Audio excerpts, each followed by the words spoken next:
I wanted to share something that is not so commonly known, and if you already know about it, you can feel free to switch off at this point.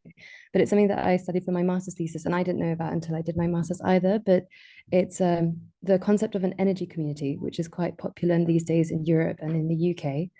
And an energy community is basically when individuals in a neighborhood, in a community, in a similar region or area, decide that they need to meet their energy needs by themselves because perhaps the private sector is not meeting them, their local government isn't meeting them, and so they can band together and use renewable technologies to do exactly that. And this looks like very very different things. There's no one formula to how this could look. It could have, I don't know, solar panels installed on the roofs of your neighbors, and you're sharing the power that's generated with one another. This could be a reduction in energy bills. This could be electric chargers, communal chargers for electric vehicles. It could be like locally sourced feedstock from farmers that they use for bioenergy, that can be used to heat their homes instead of having to pay extortionate amounts to be connected in rural areas to a centralized heating system. So this concept looks like very different things using different technology, but the point of it is that people are like coming together to solve their problems themselves. So the community really builds this idea of social capital. It develops on this idea of participatory governance, where the members of that community have to make these decisions in a democratic way. Every person has a say, every person has a stake in it. Perhaps they even have some sort of like financial capital involved in it. And this is only available in certain countries where policy allows for it, because when you think about how you are able to generate that energy, first of all, obviously, you need to be able to afford the technology to do that. You need to be able to generate the power yourself instead of using whichever monopoly is dominating your area. But the concept really makes energy more affordable, it makes it more sustainable, it makes it more equitable. It's a community-led approach that really inspires people to work with one another and brings those bonds closer to one another. I might just say that that concept of forming a community to address a local issue could apply to many other areas than energy. Uh, I know in our area there are places where they're getting together to share tools and equipment rather than everybody buying their own thing.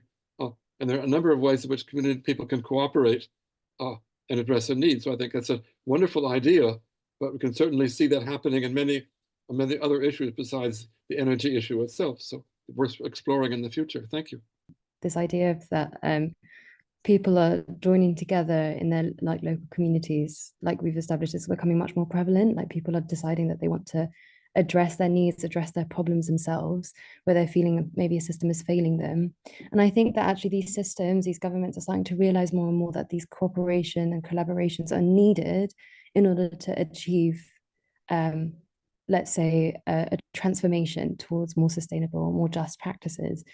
And something that, well, like I studied a lot in the last 2 3 years was this concept of a just energy transition. So we're talking, like Kayla mentioned, environmental justice, and how is that involved in our like daily conversations? How are we considering that when we're thinking about using more sustainable practices? Whether that's thinking about the 700 coal mine workers when a coal power plant is being shut down. Where are their reskilling programs? Where are they going to? Or yes, this wind farm that we're going to install and on this land could power a few thousand homes, but if we're putting that on indigenous land, we're jeopardizing the herding and breeding patterns of local wildlife. Or if we're, I don't know, trying to make our building stock more efficient and we're raising the criteria for having more energy efficient appliances, what about the people that can't afford these new appliances? What about those new boilers that are super expensive to buy? We're leaving people behind. And so I think this idea of like the social consciousness is becoming more aware. Like people are becoming more increasingly aware of the idea that justice doesn't just means like you can't leave people behind. You can't worsen environmental injustices. It's not just about that. It's also making sure that there are no new ones. Continuing on from what Roya and Lua were both saying, I think in the nowadays in public health, we say we've gone through sort of three phases of public health. One which was very focused initially on sort of what the individual can do for them, like personal hygiene, and one followed by that one which was looking at the environment of the individual. And now we say we're in the third phase, and I think this applies to environmental sciences and sustainability too, where we also consider the society as a whole, and equity is a major component of sort of modern public health and environmental health.